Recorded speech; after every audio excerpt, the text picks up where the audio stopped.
Yesterday, the President of the United States threatened to block a brand new $4.7 billion bridge from opening, a bridge Canada paid for connecting Detroit to Windsor, Ontario. And most people heard that and they thought trade war drama, petty politics. Well, it's not. This is about China trying to use your neighbor's house to get into yours, and it's already happening. This is the side door, and I want to get into it. Last month, our Prime Minister, Mark Carney, flew to Beijing. He sat down with Xi Jinping.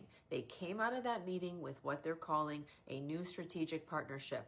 Now, here's what's in it. Canada agreed to let in up to 49,000 Chinese electric vehicles per year at a 6.1% tariff, half of them priced under 35 grand. Now, to put that in context, the United States has a 100% tariff on Chinese EVs, 100%. They effectively banned them from American roads. And Canada, which shares the longest undefended border on earth with the US, just opened the door.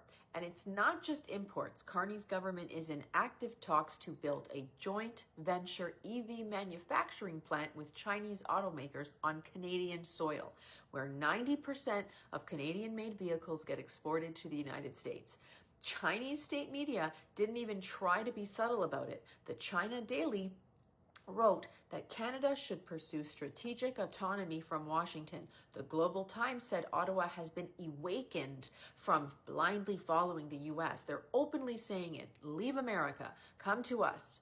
One analyst put it plainly, China is banking on Canada as a gateway to enhance its influence in North America.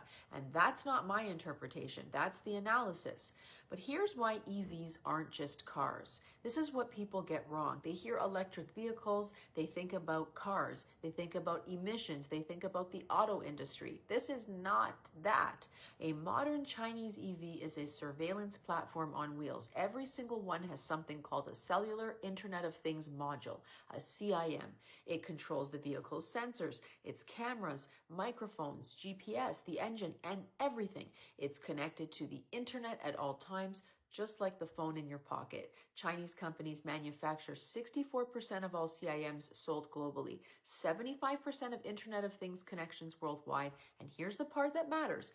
Under China's 2017 National Intelligence Law, every Chinese company is legally required to operate with state intelligence operations, not asked, required by law. A study found that the NIO ES8, one of China's popular EVs, transmits 90% of its data traffic to servers in China. GPS logs, driving patterns, voice commands, video feeds from every camera on the car, data from your synced phone, all of it streaming back to Beijing. U.S. Commerce Secretary Gina Raimondo called them smartphones on wheels. Israel banned Chinese EVs from military bases entirely, and the U.S. didn't just tariff them, they're banning Chinese connected vehicle software by 2027 and hardware by 2029 because these aren't cars, they're data collection platforms with 4 tires. And now 49,000 of them a year are about to park one border crossing away from the United States. So let's just talk about the bridge. Okay, the Gordie Howe International Bridge, it's brand new, $4.7 billion. Canada funded the whole thing. It's set to become the biggest land port on the entire US-Canada border. 6 lanes, Detroit to Windsor. And Trump, he just threatened to block it from opening. He wants American ownership of at least half. And he directly called out Carney for making a trade deal with China, said China was successfully taking over Canada. Now, the media framed this as erratic bridge drama, but let's connect the dots. The U.S. has spent years and billions of dollars building a wall around Chinese tech, chip export bans, AI investment blocks, 100% EV tariffs, and now Canada just punched a hole in that wall. And there's a brand new 6-lane highway bridge connecting the two countries. Car haulers full of Chinese vehicles could roll right across it. It's the same pattern already showing up at the Mexico border, where Chinese brand vehicles are turning up in border towns. Now, picture that at Detroit. Let's just think about the bigger game here, okay? We got to zoom out from this because this isn't just about cars and bridges. That's just the PR that they sell to the general public. This is about the entire architecture of who controls the technology that runs our lives.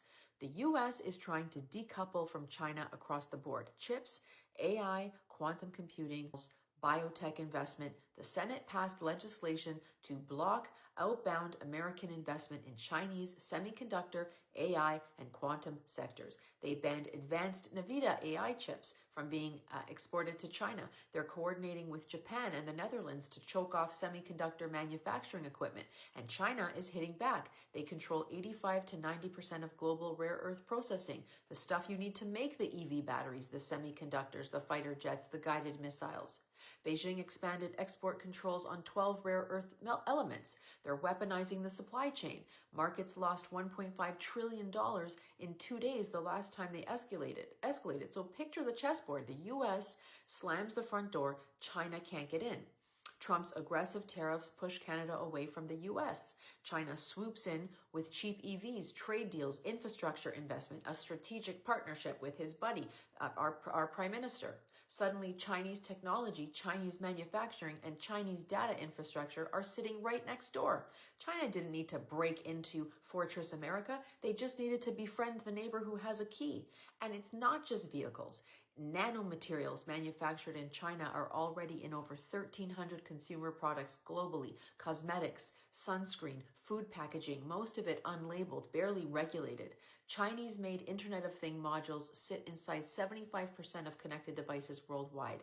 The infiltration isn't some future threat. It's already on your shelf, in your pocket, in your driveway. And here's what ties this all together.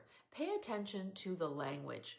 Carney calls this trade diversification. China says the deal does not target any third party. The press releases talk about clean energy, affordability, and mutual benefit. Now, it all sounds reasonable. It all sounds diplomatic. And that's the trick. They use the structure of truth, the formal language that the institutional authority, the policy papers, to make something sound legitimate when the substance is something else entirely.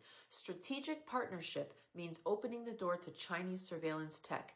EV affordability program means subsidizing data collection platforms. 200 pages of legalese to bury the real play in Clause 47, subsection B. Meanwhile, the people asking the uncomfortable questions, the ones connecting dots between EVs and bridges and rare earths and data, they get dismissed. Conspiracy theorists, alarmists, because they're not using the approved vocabulary. But here's the thing. Every claim I've made in this episode, in this video, is sourced. Government press releases, congressional reports, peer-reviewed studies, Chinese state media's own words. This isn't a conspiracy. It's strategy, and it's happening in plain sight. The suit doesn't make the argument. The argument makes the argument. The USMCA trade review is this summer. The Gordie Howe Bridge is ready to open. Chinese EVs start rolling into Canada this year, and the US is trying to seal every crack in the wall it's building around Chinese technology. So something's going to give here. Either Canada's going to pull back from Beijing, or the United States is going to start treating that northern border very differently. Because right now, the longest undefended border in the world is becoming the biggest loophole in American national security. And who's helping them?